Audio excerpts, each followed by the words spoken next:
Eric Trump may have grown up rich, but he was still working jobs before he was old enough to drive. From laboring on construction sites to heading up boardrooms, here's how the former president's son has charted his own path.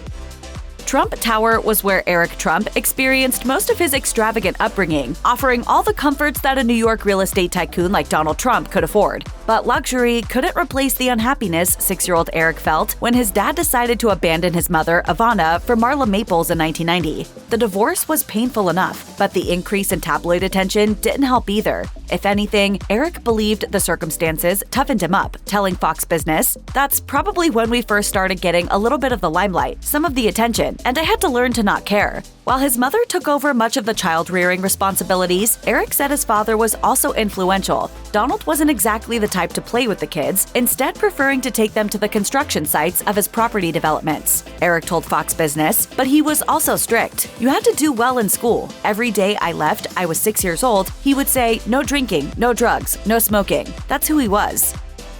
Eric followed his father's strict advice and stayed on a straight and narrow path while attending private schools in New York and Pennsylvania, but his father's guidance extended well beyond the classroom. Donald made sure his kids learned the value of a buck by making them do odd jobs on several Trump properties. Eric told Forbes, "We were literally riding mowers around, we were mowing all the fields, we were cutting down trees, and it was probably the best experience of my life." But learning what it was like to punch a clock like regular folks wasn't limited to manual labor. Eric claimed his father made him work on more professional tasks, some of which were downright dangerous, given that the Trump children weren't even adults. While appearing on Carrie Lake's talk show on X, Eric recalled, "He made us work very, very hard. I was on construction sites when I was 11, 12 years old. You know, doing demolition, breaking down walls, concrete, sheetrock, plumbing, stuff I still do for myself these days." But if we wanted something, we worked for it.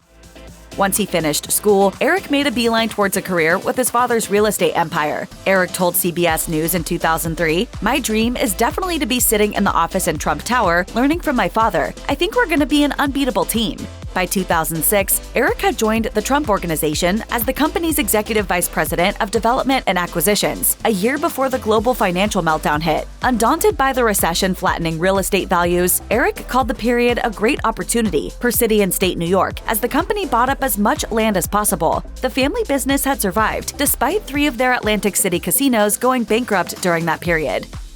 While Eric may have grabbed a bit of the spotlight when he joined the Trump Organization, he was still operating in the shadows of his father and elder siblings. However, he was slowly coming into his own, first by taking the reins of a redevelopment project involving a world-class Florida-based golf course. But as an executive, Eric really shined in the wine business. In 2013, his father made him president of Virginia-based Trump Winery, a business he purchased 2 years earlier in a bankruptcy auction. By investing heavily into improving the orchards, installing new equipment, and creating a building specializing in producing sparkling wine, Eric quickly turned the operation around, making it the biggest winery in Virginia. In 2014, Wine Enthusiast magazine named Eric the industry's Rising Star of the Year for the Virginia establishment's turnaround. Upon receiving his award at the ceremony, Eric told the audience, "If you would have told me that we would have owned the largest winery on the East Coast, I literally would have laughed. But the more I got involved in the wine business, it really became a labor of love." This has been a great business. It's a very different business. It's a very sexy business. In 2006, Eric created a foundation under his own name to subsidize St. Jude's Hospital in Tennessee on such projects as a $198 million surgery and ICU complex. Besides that stroke of benevolence, the foundation provided Eric a chance to hit some balls on the fairway, as golf tournaments on Trump courses generated much of the funds for the hospital. But Eric's squeaky clean reputation was in danger of a heavy tarnish after reports started surfacing that the Trump family was skimming from the foundation coffers. One report revealed that Eric scooped up to $1.2 million, originally destined for St. Jude projects, and instead used it for operations at the Trump Organization. An additional $500,000 in donations were allegedly directed towards Trump-favored charities who paid the company to use Trump golf courses for their own fundraising tournaments. By the time New York's Attorney General started looking into the matter in 2017, Eric had already disassociated himself from the foundation. His departure apparently wasn't scandal-related, but was intended to sidestep any potential conflicts of interest shortly after his father was elected president.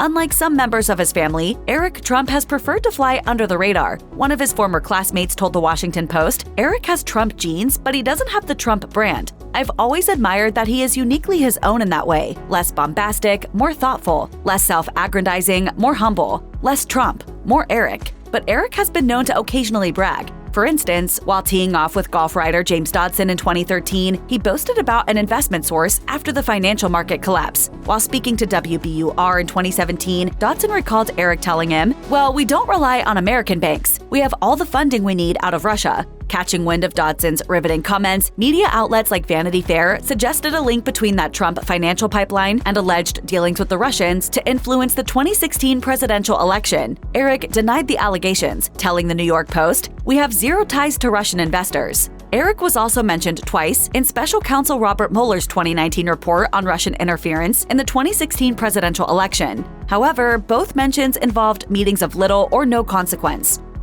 Despite helming a winery to prosperity and boosting the Trump Organization's golf course count, Eric couldn't escape a buffoonery label pasted on him. And once he and brother Don Jr. took over the family business after their father became president, the jabs multiplied. It didn't help that Eric suffered his own case of foot and mouth disease, such as the time he backed his father's support of waterboarding torture, claiming the activity was no different than a fraternity initiation, or when he told Fox News in 2020, "After November 3rd, coronavirus will magically all of a sudden go away and disappear and everybody will be able to reopen." One outlet that seemed to revel in making fun of Eric and his older brother was Saturday Night Live. Throughout the Trump presidency, the long-running comedy series featured a number of sketches involving the brothers, in which Eric was presented as the less smarter of the two.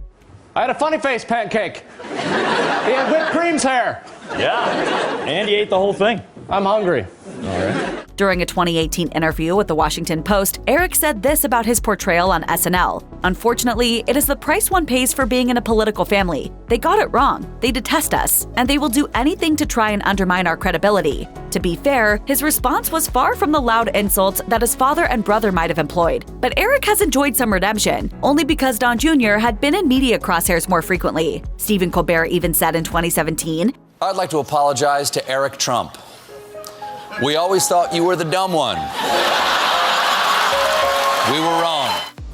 Eric's unflattering public persona aside, the chatter within the family is that he's far more serious about the business than his elder brother Don Jr., who even remarked to the Washington Post, "I'm probably a little more relaxed about certain things. There are times it gets a little more formal, where I'm sort of almost always informal." But Eric has been prone to committing gaffes, such as the time he attacked President Joe Biden's son Hunter for using his father's credentials to take advantage of business opportunities in Ukraine.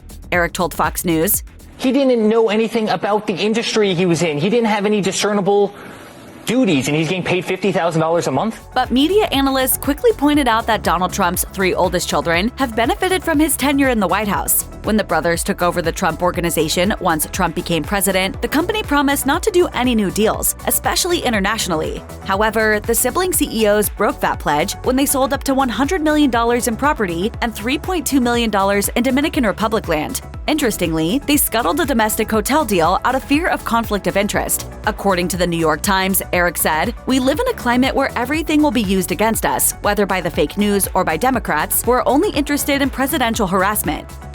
Given that Eric graduated with honors from Georgetown University, it stands to reason that he has some smarts going for him. What's mystifying is that he willingly spreads easily debunkable political conspiracies, despite a well-rounded education. It didn't stop him from posting a meme including a logo of QAnon, a major promoter of various conspiracy theories, on his X account. Before the election, Eric commented on a talk radio segment that New Yorkers were receiving mailed ballots already filled out with Biden's name selected, a claim without any backing evidence. The day after the federal election, Eric posted on social media that ballots favoring his father were being burned. However, fact-checkers reported that those ballots were samples destroyed before the election. A couple of weeks later, he pressed the point that the cards were deliberately stacked against his father from the moment he kickstarted his campaign. Eric lamented in an X post from November 16th, Biden couldn't get 10 people to a rally and went days without leaving his house. He then added that his father tallied 11 million more votes than in 2016, including twice the support from African Americans. Eric wrote, "This election was rigged from the beginning."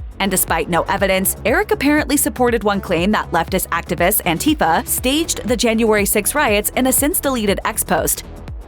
Over the years, Eric has challenged some of those negative stereotypes against him, although one court appearance in November 2023 did nothing to enhance his image. It wasn't just his profile at stake, but the well-being of the whole Trump empire. The organization was sued by New York's Attorney General on the grounds that it falsely altered asset values to attract investors and avoid taxes. Eric's tenure on the witness stand was disastrous, especially when claiming he was unaware that some documents he passed along in an email to a co-defendant were statements of financial condition. This is material that would have been of particular interest to the Attorney General. He then added that his involvement in appraisals of one contentious project was limited, saying in his testimony, "That's not the focus of my day. I focus on construction. I don't focus on appraisals." Judge Arthur Engoron didn't buy it, or any other Trump testimonies, ordering them to pay $455 million in damages when the trial concluded in February 2024. The Trump organization was still able to operate, but in a more limited capacity and only under court supervision. Eric lividly declared on Fox News that the fix was in since day one. This judge ruled against my father before we even went to trial. He ruled against our entire family. It was a setup from the very beginning. It was a grandstanding display of the executive toughness he cultivated over time, but the law had other ideas.